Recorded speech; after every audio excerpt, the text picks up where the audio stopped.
One Piece, Detective Conan, Hajime no Ippo. What do all three of these series have in common?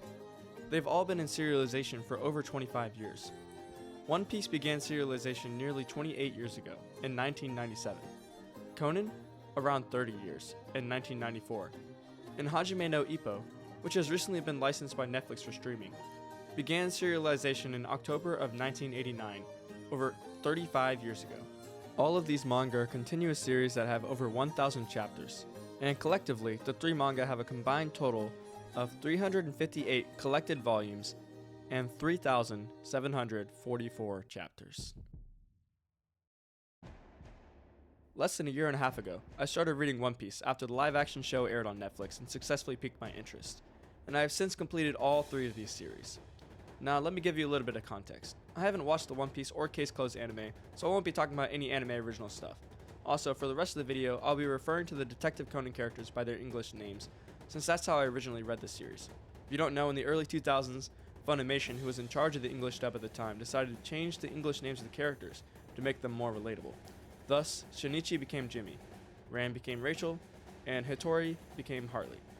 Anyways, the goal of this video is to explain why I liked all of these series, and why personally, I recommend these longer series to people as opposed to reading 10 smaller ones. To start off, I want to explain that I like each of these series for different reasons. I primarily really like One Piece because of the world building and the amount of deep and complex, interesting, and weird characters there are. I'm kind of a sucker for characters who look just completely bizarre.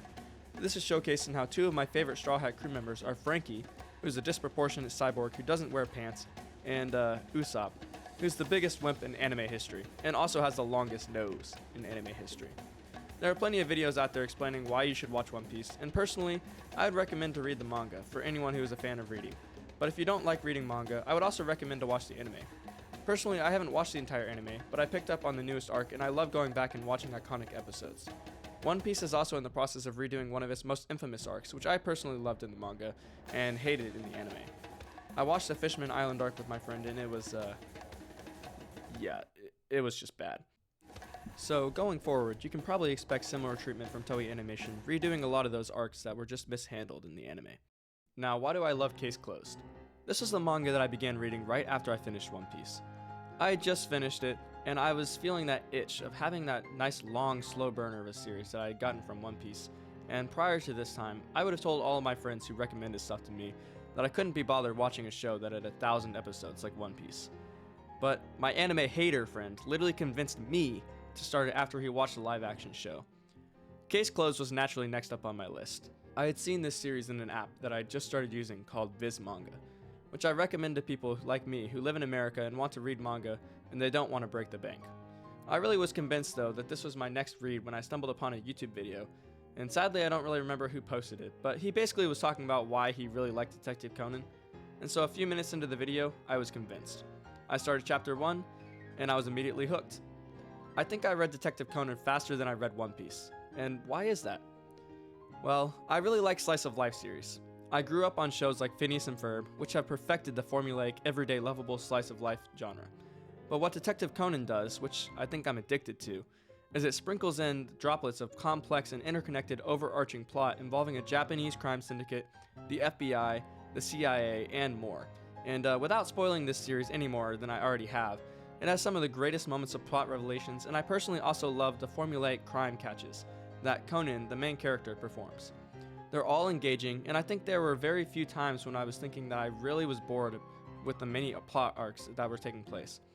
I recommend this series to people who like true crime and people who like slice of life. To me, it's the perfect blend. After I finished Detective Conan, I was at a loss for what to do next. I started reading some smaller series, but nothing would fill that same niche as Case Closed.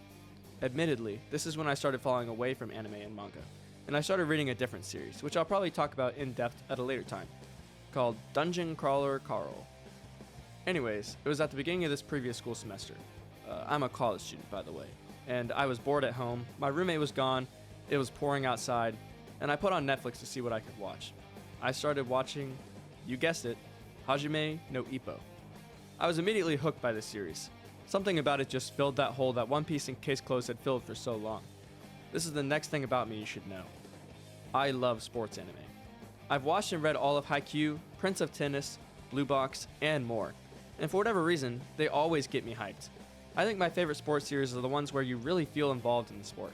I love playing casual volleyball, and Haikyuu really made me feel like I understood people who played volleyball in high school, even though I never really did myself. Hajime no Ippo really gives me the same feeling. It goes deep into the world of professional boxing. So much so that I'm actually considering joining my university's boxing club when they start it. All of this is to say that Hajime no Ippo is probably the king of slow burn series. Over the course of the entire series, Ippo, the main character, fights in nearly 30 matches, which may sound like nothing, but it really helps to set the picture of what a professional boxer's life is like. And outside of Ippo, we see many other characters get their fair share of intense fights, and they're some of the most heated and bloody, realistic fights I've seen in anime and manga.